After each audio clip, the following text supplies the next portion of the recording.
సుప్రీంకోర్టులో Chandrababu quash petition పై వాదనలు కొనసాగుతున్నాయి. ఏపీ ప్రభుత్వం తరపున ముకుల్ రోహత్గి వాదనలు వినిపిస్తున్నారు. 17A చంద్రబాబుకు వర్తించదని 2015-16లో నేరం జరిగిన సమయానికి 17A చట్టం లేదన్నారు రోహత్గి.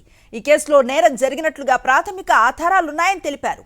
17A అనేది అవినీతి పరులకు కవచం లాంటిది కాదని, అవినీతి నిరోధక చట్టాన్ని బలోపేతం చేసేందుకే 17Aను తీసుకువచ్చారని తెలిపారు. నిజాయితీ గల అధికారులు నిర్ణయాలు తీసుకునే సమయంలో భయం లేకుండా ఉండేందుకు 17Aను తీసుకువచ్చారన్నారు.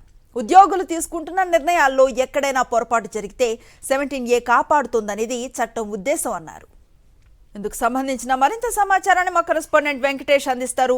వెంకటేష్, సృష్టించిన స్కిల్ స్కామ్ కేసు పైన ప్రస్తుతం సుప్రీంకోర్టులో విచారణ జరుగుతోంది. ప్రభుత్వం తరపున ముకుల్ రోహత్గి తమ వాదనలు వినిపించారు. ప్రధానంగా 17Aకి సంబంధించినటువంటి అంశంపై మరోసారి తన వాదన సుప్రీంకోర్టు ముందు ఆయన ఉంచారు. 17A పుట్టక ముందే ఈ నేరం జరిగింది కాబట్టి 17A దీనికి అమలు చేయాలని ఎలా అడుగుతారని ముకుల్ రోహత్గి సూటిగా ప్రశ్నించినటువంటి సందర్భం. అలాగే విచారణ కూడా 2015 నుంచి 18 మధ్యలోనే దీనికి సంబంధించినటువంటి విచారణ ప్రారంభమైంది కాబట్టి ఇక్కడ 17Aని ఎలా అమలు చేస్తారని అడుగుతారని కూడా ఆయన ప్రశ్నించినటువంటి పరిస్థితి. సో మొత్తానికి 17A అనేది పుట్టక ముందే ఈ మొత్తం నేరం జరిగింది, విచారణ ప్రారంభమైంది అనేటువంటి అంశాన్ని న్యాయస్థానం ముందు పెట్టారు. గతంలో కూడా గత విచారణ సందర్భం కూడా ఈ అంశాన్ని ఆయన దృష్టికి తీసుకొచ్చారు. ఈ కేసులో ప్రధానంగా కేంద్ర ప్రభుత్వం ఇచ్చినటువంటి సమాచారం మేరకే అప్పట్లో ముఖ్యమంత్రిగా ఉన్నటువంటి చంద్రబాబు నాయుడే 2018లో దీనిపైన విచారణ వేశారు. కానీ అది మొక్కుబడిగా కాగితాలకు మాత్రమే పరిమితం చేసినటువంటి విషయాన్ని కూడా న్యాయస్థానం దృష్టికి తీసుకొచ్చారు.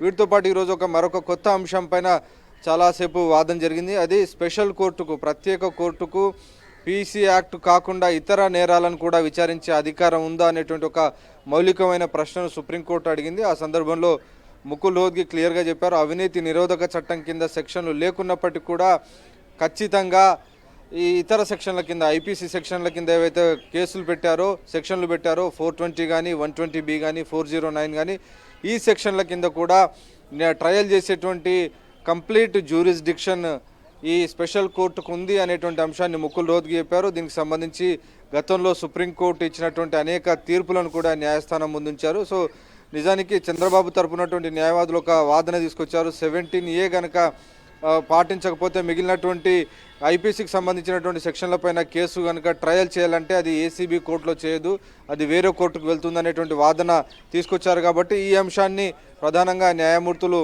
ముకుల్ రోహత్గిని, ప్రభుత్వాన్ని ప్రశ్నించారు. ఒకవేళ పీసీ యాక్ట్ కింద సెక్షన్లు కనుక లేకుంటే వేరే సెక్షన్ల కింద ఉన్నటువంటి నేరాలను కూడా ఈ న్యాయస్థానం విచారణ చేయొచ్చా అని అడిగారు. ఖచ్చితంగా చేసేటువంటి అధికారం ఉంది. ఒక డిస్ట్రిక్ట్ జడ్జికి ఏ పవర్స్ ఉన్నాయో అదే రకమైనటువంటి పవర్స్ స్పెషల్ కోర్టుకు ఉంటాయి కాబట్టి ఖచ్చితంగా ఆ రకంగా విచారించేటువంటి అధికారం ఖచ్చితంగా ఉందనేది కూడా క్లియర్గా ఈరోజు ముకుల్ రోహత్గి చెప్పారు. నిజానికి స్పెషల్ కోర్టులకు దాదాపు ఉరి శిక్ష వేసేటువంటి అధికారం కూడా ఉంటుంది. కేవలం 7 సంవత్సరాల పైన ఉన్నటువంటి కాగ్నిజబుల్ అఫెన్సెసే కాదు, ఉరి శిక్ష వేసేటువంటి అధికారం కూడా స్పెషల్ కోర్టుకు ఉంది. కాబట్టి డెఫినెట్గా ఈ రకమైనటువంటి నేరాలు పీసీ యాక్ట్ కాకుండా ఇతర నేరాలను కూడా విచారించేటువంటి ఒక జ్యూరిస్డిక్షన్ స్పెషల్ కోర్టుకు ఉన్నటువంటి అంశం న్యాయ నిపుణులందరూ కూడా అభిప్రాయపడుతున్నటువంటి సందర్భం. సో మొత్తానికి ఈరోజు ఈ ప్రధానమైనటువంటి అంశం పైన ఒకవేళ పీసీ యాక్ట్ లేకున్నా అని నాన్ పీసీ యాక్ట్ కింద దీన్ని విచారణ చేయొచ్చా అన్న దానిపైన కూడా ఈరోజు ప్రధానంగా చర్చ జరిగినప్పుడు ఇతర జడ్జిమెంట్స్ అన్నింటిని కూడా ఈరోజు ముకుల్ రోహత్గి న్యాయస్థానం ముందుంచారు. వాటితో పాటు నిహారిక జడ్జిమెంట్లో కూడా సుప్రీంకోర్టు అనేక తీర్పులు వెలువరించింది. జస్టిస్ ఎంఆర్ షా గతంలో ఒక తీర్పు ఇచ్చారు. ఎక్కడైతే ఈ ఎఫ్ఐఆర్ దశలో ఉన్నప్పుడు కేసును కొట్టివేయడానికి కనుక ఆశ్రయిస్తే అది రేరెస్ట్ ఆఫ్ ది రేర్గానే ఉండాలి తప్ప యథాలాపంగా క్వాష్ చేయాలని కనుక వస్తే ఒక సుప్రీం పవర్ని, ఒక డిస్క్రిషనరీ పవర్ని ఉపయోగించి ఎఫ్ఐఆర్ను కొట్టివేయడానికి వీల్లేదు. ఇన్వెస్టిగేషన్ ఆఫీసర్స్కు దర్యాప్తు చేసేటువంటి స్వేచ్ఛ కల్పించాలి. ఎందుకంటే ఒకవేళ అది కనుక తప్పుడు కేసు ఉంటే ఆటోమేటిక్గా ఆధారాలు దొరక్క అది వీగిపోతుంది, నిందితులు బయటపడేటువంటి అవకాశం ఉంటుంది. కాబట్టి దర్యాప్తు దశలో, ఇన్వెస్టిగేషన్ దశలో జోక్యం చేసుకొని దాన్ని స్కట్టులు చేయొద్దని గతంలోనే జస్టిస్ ఎంఆర్ షా నిహారిక కేసులో ఒక తీర్పు ఇచ్చారు. కాబట్టి ఆ తీర్పును కూడా పరిగణలోకి తీసుకోవాల్సినటువంటి అవసరం ఉంది.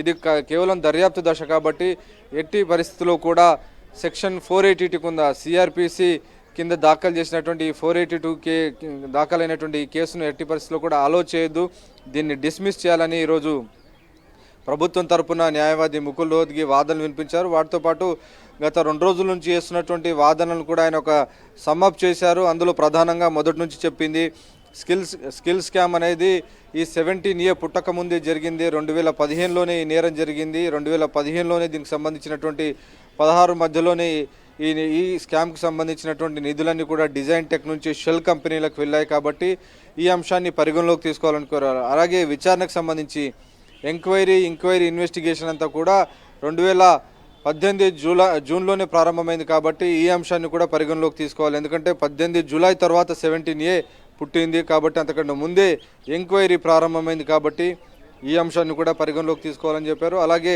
ఈ ప్రస్తుతం ఉన్నటువంటి ఏసీబీ కోర్టు, స్పెషల్ కోర్టు ఏదైతే ఉందో, ప్రివెన్షన్ ఆఫ్ కరప్షన్ యాక్ట్ కింద వచ్చేటువంటి కేసులను విచారించే అధికారం ఉన్నటువంటి కోర్టుకు డిస్ట్రిక్ట్ జడ్జికి ఉన్నటువంటి పవర్స్ ఉన్నాయి. కాబట్టి ఈ ఐపీసీ కింద నమోదైనటువంటి ఇతర నేరాలను కూడా 120B కానీ 409 కానీ 420 నేరాలను కూడా విచారించేటువంటి అధికారం ఉంది.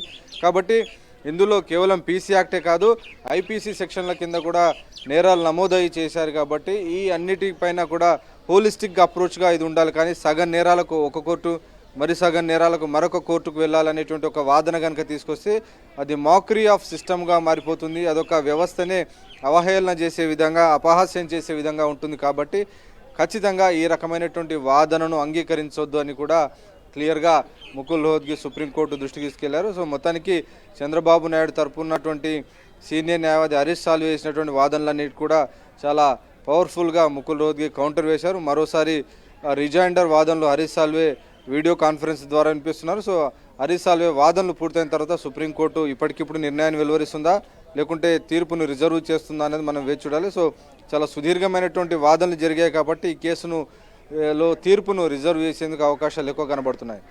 మనం చూసాం 17A చంద్రబాబుకు వర్తించదు అనడానికి ఎన్ని కారణాలు ఉన్నాయి అన్నది వివరణాత్మకంగా ముకుల్ రోహత్గి వాదనల్లో. అలాగే 17A వర్తింపు అంశానికి సంబంధించి కోర్టు ఎట్లాంటి వ్యాఖ్యలు చేసిందంటే ఏం చెప్తారు వెంకటేష్? న్యాయవాది తన వాదనలు వినిపిస్తున్న సందర్భంలో అనేక ప్రశ్నలు, అనేక అనుమానాలను కూడా సుప్రీంకోర్టు సంధించింది. జస్టిస్ బేలా త్రివేది కానీ, అలాగే జస్టిస్ అనిరుద్ బోస్ కూడా ప్రశ్నలు సంధించారు. నిజానికి ప్రస్తుతం చంద్రబాబు నాయుడు కేసు విచారిస్తున్నటువంటి ఏసీబీ కోర్టుకు నాన్ పీసీ యాక్ట్ కింద నేరాలను విచారించేటువంటి అధికారం ఉందా అంటే, ఐపీసీ కింద, ఇండియన్ పీనల్ కోడ్ కింద నమోదైనటువంటి సెక్షన్ల కింద నమోదైనటువంటి నేరాలను కూడా విచారించేటువంటి ఒక పరిధి ఉందా, న్యాయ పరిధి ఉందా అనేటువంటి ప్రశ్న ఈరోజు మౌలికంగా స్పందించారు. ఆ సందర్భంగా క్లియర్గా చెప్పారు, డిస్ట్రిక్ట్ జడ్జికి ఉన్నటువంటి పవర్స్ స్పెషల్ కోర్టుకు ఉన్నాయి. కాబట్టి ఆ మేరకు ఖచ్చితంగా ఈ కేసులను విచారించేటువంటి అధికారం ఉంది. కాబట్టి డెఫినెట్గా ఈ కేసును కూడా నాన్ పీసీ సెక్షన్ల కింద పెట్టినటువంటి కేసులను కూడా విచారించే అధికారం ఉంది. ఎందుకంటే చంద్రబాబు తరపునటువంటి న్యాయవాదులు వాదిస్తున్నారు 17A అనేది పీసీ యాక్ట్ కింద పెట్టారు. కాబట్టి అది కొట్టేస్తే ఆటోమేటిక్గా కేసు అంతా క్వాష్ అయిపోతుంది, చంద్రబాబు రిలీజ్ అవుతారనేటువంటి ఒక వాదన వారు తీసుకొస్తున్నారు. కానీ 17A కంటే ఐపీసీకి సంబంధించినటువంటి సెక్షన్లు కూడా నమోదై ఉన్నాయి. కాబట్టి వాటిని కూడా పరిగణలోకి తీసుకోవాల్సినటువంటి అవసరం ఉందన్నప్పుడు ఐపీసీ కింద నేరాలను విచారించే అధికారం ఈ కోర్టుకు ఉందా అంటే డెఫినెట్గా ఆ కోర్టుకు ఉంది. ఎందుకంటే స్పెషల్ జడ్జి ర్యాంకులో ఉన్నటువంటి వ్యక్తి, డిస్ట్రిక్ట్ జడ్జిగా పనిచేసినటువంటి అనుభవం ఉన్నటువంటి వ్యక్తి ఉంటారు. స్పెషల్ జడ్జికి మరణశిక్ష విధించగలిగినటువంటి ఒక పవర్ కూడా స్పెషల్ జడ్జికి ఉంటుంది. కాబట్టి డెఫినెట్గా విచారించేటువంటి పవర్ ఉందనేటువంటి అంశాన్ని ఈరోజు న్యాయస్థానం దృష్టికి తీసుకొచ్చారు. కాబట్టి ఖచ్చితంగా ఈ కేసులో ఏసీబీకి ఆ మేరకు జ్యూరిస్డిక్షన్ ఉంది ఏసీబీ కోర్టుకు అనేటువంటి వాదన కూడా ముందుకు తీసుకొచ్చారు. అలాగే 17Aకి సంబంధించినటువంటి అంశం కనుక దీనిపైన కూడా పలు ప్రశ్నలు సంధించినటువంటి పరిస్థితి. 17A అనేది 17A చంద్రబాబు తరపునటువంటి న్యాయవాదులు చేస్తున్నటువంటి వాదన 2021లో ఎఫ్ఐఆర్ నమోదైంది. 2023 సెప్టెంబర్ 8న చంద్రబాబు నాయుడు అరెస్ట్ అయ్యారు. కాబట్టి ఈ కేసులో 17A వర్తిస్తుంది అనేటువంటి వాదన చంద్రబాబు తరపునటువంటి న్యాయవాదులు ముందుకు తీసుకొస్తున్నారు. కాబట్టి ఈ మొత్తం కేసు అంతా కూడా 2015 నుంచి మొదలై 2023 వరకు కూడా ఉంది. కాబట్టి ఇది మొత్తం ఈ కాలం మొత్తం కూడా స్పిల్ ఓవర్ అయి ఉంది. సో చాలా సెవరల్ ఇయర్స్ ఉన్నాయి. కాబట్టి స్పిల్ ఓవర్ అయినటువంటి కాలాన్ని మొత్తం పరిగణలోకి తీసుకొని 17A వర్తింపజేయాలంటున్నారు. కానీ అసలు ఇది 17A ప్రారంభం కాకంటే ముందే విచారణ ప్రారంభమైంది, నేరం జరిగింది. కాబట్టి ఇది రెట్రాస్పెక్టివ్గా అంటే వెనక తేదీ నుంచి కాకుండా ముందు తేదీ నుంచే అమల్లోకి వస్తుంది అనేది ఒక క్రిమినల్ లాలో ఉన్నటువంటి ఒక మౌలిక సూత్రం. కాబట్టి 17A రెట్రాస్పెక్టివ్గా కాకుండా ప్రాస్పెక్టివ్గానే అమలు చేయాలి అనేటువంటి వాదన కూడా ఈరోజు ముకుల్ రోహత్గి వినిపించారు. చాలా క్లియర్గా ప్రభుత్వం నుంచి చెప్పాల్సినటువంటి వాదనలన్నీ కూడా వినిపించారు. ప్రజాధనాన్ని 371 కోట్ల రూపాయలు ఇందులో దుర్వినియోగమైంది. ఒక ప్రణాళిక ప్రకారం ప్రజాధనాన్ని వివిధ షెల్ కంపెనీలకు పంపించి జీవోకు మెమోరాండం ఆఫ్ అగ్రిమెంట్కు వీటన్నిటి కూడా చాలా డిఫరెన్సెస్, చాలా తేడాలు కనిపించాయి. కానీ ఇంత ప్రజాధనం దుర్వినియోగం అవుతున్నప్పటికీ ఆ సమయంలో ముఖ్యమంత్రిగా ఉన్నటువంటి చంద్రబాబు నాయుడు మొక్కుబడిగా కాగితం పైన విచారణ వేసి దాన్ని పక్కన పెట్టారు తప్ప దాంట్లో ఉన్నటువంటి ప్రజాధనాన్ని మళ్ళీ ఎక్కడికి వెళ్ళింది దాన్ని కలెక్ట్ చేసేటువంటి ఒక ప్రయత్నం చేయలేదు. ఎందుకంటే ఆయనే దీనికి మొత్తం అంతిమ లబ్ధిదారు కాబట్టి డెఫినెట్గా ఆయన వల్లనే ఇదంతా జరిగింది కాబట్టి ఆయనే బాధ్యుడు అనేది ప్రభుత్వం చెప్తుంది. కాబట్టి ఆ నిర్ణయాలన్నింటికీ ఆయన బాధ్యుడిగా ఉన్నారు. అలాగే ఆయన తరపునటువంటి న్యాయవాదులు చెప్తున్నటువంటి మరొక వాదన, ఆయన ముఖ్యమంత్రిగా నిర్ణయాలు తీసుకున్నారు కాబట్టి అదొక గవర్నమెంట్ డ్యూటీలో నిర్ణయం తీసుకున్నారు కాబట్టి గవర్నమెంట్ డ్యూటీలో ఉన్న వారిని 17A కింద ప్రొటెక్షన్ ఇవ్వాలనే చట్టం చెప్తుంది అనేటువంటి వాదన తీసుకొస్తున్నారు. కానీ గతంలో Prakash Singh Badal versus state of Punjab కేసులో సుప్రీంకోర్టు ఒక జడ్జిమెంట్ ఇచ్చింది. ఎవరైతే స్వలాభం కోసం, సొంత లాభం కోసం నిర్ణయాలు తీసుకుంటారో, తమ లాభం కోసం ఆ నిర్ణయాలు కుట్రపూరితంగా ఉంటే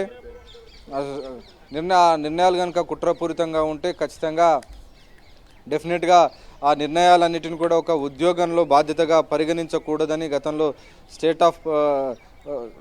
గతంలో ఇచ్చినటువంటి కేసు సంబంధించి మనం సుప్రీంకోర్టు తీర్పు ఇచ్చినటువంటి పరిస్థితి. సో ఓవరాల్గా ఈ నేపథ్యంలో బాబు ముందస్తు బెయిల్ పిటిషన్ను శుక్రవారానికి వాయిదా వేసినట్టు మనకు సమాచారం అవుతుంది.